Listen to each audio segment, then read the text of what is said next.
There's, in the earliest settlers of Ireland in the very primordial times, the High King, whose name can be pronounced in a variety of ways, we pronounce it Nada. His sword, sword is a very distinctive thing, so it's quite easy to trace these swords of power. And his sword was called Retaliator, and it was picked up in fiction because they say in the legends of ancient Ireland they talk about this, that this sword had the power to vibrate in the presence of evil, and if it ever left the king's side, only then he could be killed, etc., etc., etc. Or that the sword also gave him the power to fight in a pan-dimensional capacity as well, or in other dimensions, as long as he had the sword. He was king, and he also was protected, and he also could fight all sorts of unseen enemies. And that sword was called Retaliator, and I personally believe that was one of the prototypes of Excalibur. But the sword is very, very important in this primordial megalithic tradition of Ireland, because the actual suits of the tarot, which also include a sword, right? The sword, the pentacle, and the wand, and the cup, are found in the earliest myths of Ireland. They're part of the 13 wider treasures of Britain, but they're known as the 4 treasures of Ireland, and they're identical to the tarot suits. It's the earliest, way before Egypt. It's the earliest reference to anything that would be those suits, and of course the sword was one of those suits. But one other little point about this conjecture thing, and the idea of romance, that was the little bit of conflict here. So much information has been hidden. Like you said, the man turned the stone the other way around, so something would happen. Well, the base stones of the Brook and the Boyne, right, at Newgrange, have all been deliberately turned face in, so people can't see the pictographs and hieroglyphics there. And that's just an example I'm giving you of the fact that the establishment has hidden so much factual information, where none of us would have to have conferences like this. It would be a no-brainer what's going on in the world. Conjecture is that sort of Conan Doyle way of jumping the gap. That's what we have to make do with. You have to be imaginative. You have to be, the conjecture is what we now have to build the bridge between the beads that are all over the floor and no thread. So never doubt your imagination or your intuition at all, because it would be a perfect world, wouldn't it, if no information was ever concealed from us and we could just go to absolute factual information. Unfortunately, we can't do that, so then we have to fall in love with that other realm of intelligence, that ancestral reservoir, which children, of course, have until it's knocked out of them.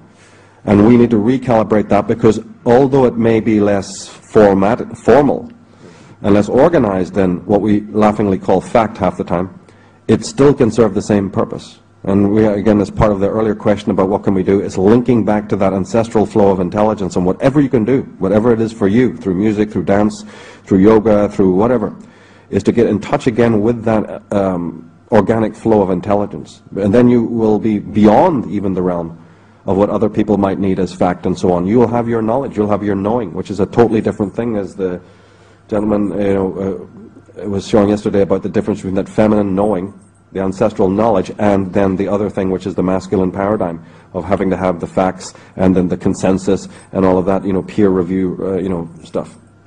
Okay. Well, you and me are Irish, so we're habitually pessimistic about tomorrow, but optimistic about the day after tomorrow. So that's the answer. And I think, but to be more serious about it, oh by God, if consciousness is left at the door, which I tend to think is happening, yes, then we have to be realists and go, but at the same time, there is a turning of the tide now, where consciousness and the understanding of our personal responsibility in all of this, and not finger pointing, it's them, it's it's over the hill. If we can turn that corner, then the whole game changes. This was pointed out in Professor Tolkien's Lord of the Rings, in which the most insignificant, smallest, lowest level of society has the biggest effect. Can do things that powerful wizards cannot do. Right? And if it was good enough for Professor Tolkien to believe in that, it's all right for the rest of us to believe in that.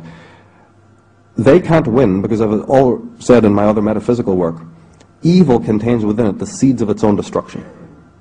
And one really needs to meditate on that deeply, and also see it applied in your own life, with the tossers that surround us and all the evil injustices that are done, even in plain view.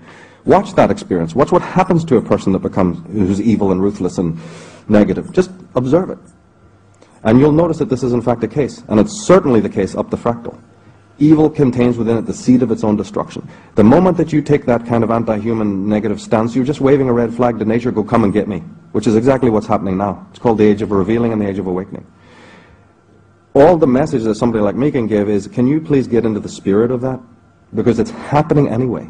And you can either get into sync with it, or you can just sit there and be smashed when, you know, the river takes a turn. Your ego boat, right, will be smashed. Can you let go of the shores, like the Hopi prophecy says? Can you let go of the oars and go with that flow? Because it's a very dynamic flow, and it will handle it.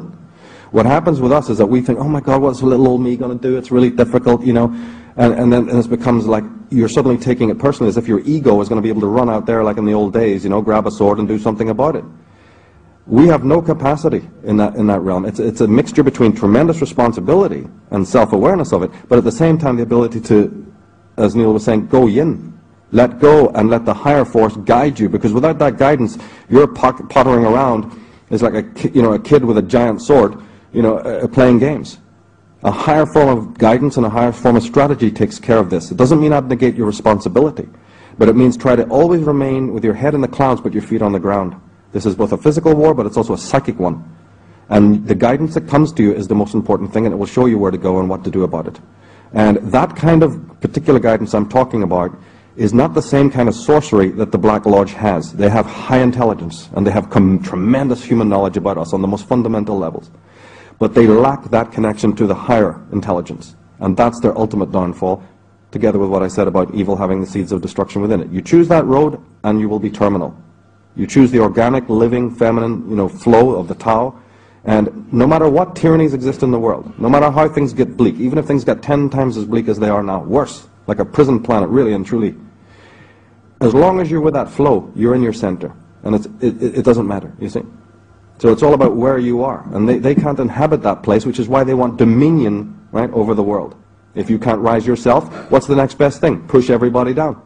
You're actually remaining exactly where you are, but you've done a good job, like the teachers and bastards we have to deal with every day.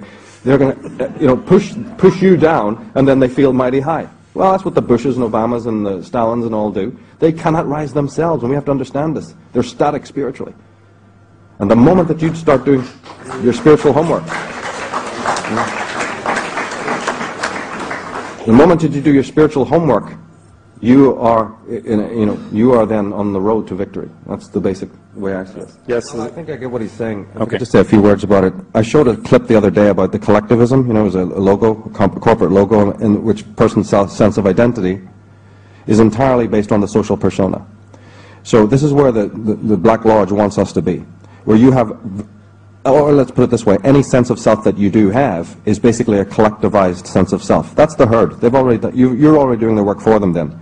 You know, and they don't need to do anything more except impose, you know, the chains of gold upon you if you're not able to really connect with what it is that makes you unique. We all know what it is that makes us the same as everybody else. Our names, our philosophies, even the work that we do. You say you're a taxi driver, well, 10,000 people can say that. You know, what makes you really real? If you stood up and said, well, I'm the man who cares about being, I'm the man who cares about meaning, how many will say that? As Nietzsche and Heidegger and these people have said. But the rest of us goes, well, you know, I paint the walls, or, you know, I drive a bus. There's an inauthenticity implicit in that collective herd, and it's stepping out of that into your individuality, knowing who your enemy is on the physical level, you know, and realizing what they're really about. They're not really about imprisoning you. Somebody talked about affluence earlier. That's right, they don't mind giving you all the affluence. That's not the problem. Their problem is control of your mind and the dumbing down of your individuality. That's where the prison lies. It's an internal psychic one. And the only way for you to handle that is to do what you need to do from your inner self, right? That's absolutely know thyself. And a point will come where you will have to then differentiate yourself from every other creature on the face of this earth. Maybe not the animals, because that was spoken of in other lectures about asking the animals for their power, you know, to lend. Let's not even go there. From the human point of view, it may come to the point where you have so transcended them, the mass, the herd, the das Man, that yes, you feel that you stand alone in the world. Now, do you know why so few people take this road? It's because that's very hard and painful to do. Right? The road to selfhood is very difficult. The question we asked were, if you could take on the karmic responsibility of the Illuminati, would you do it? And if so, are you not doing it? We're already doing it. Karma is nothing more than ignorance. Dharma is knowledge. Dharma is awareness, right? Ignorance is what they're in. They're in a form of ignorance. Like I said, they've chosen a road, and ultimately, metaphysically speaking, that's a road of ignorance. by sharing the ignorance or being under the force, under their dominion in any sense of the term, right, which is ultimately meaning that you believe everything they're saying and you don't think for yourself, then you are in a state of karma, as worse than theirs or whatever. You can't measure it.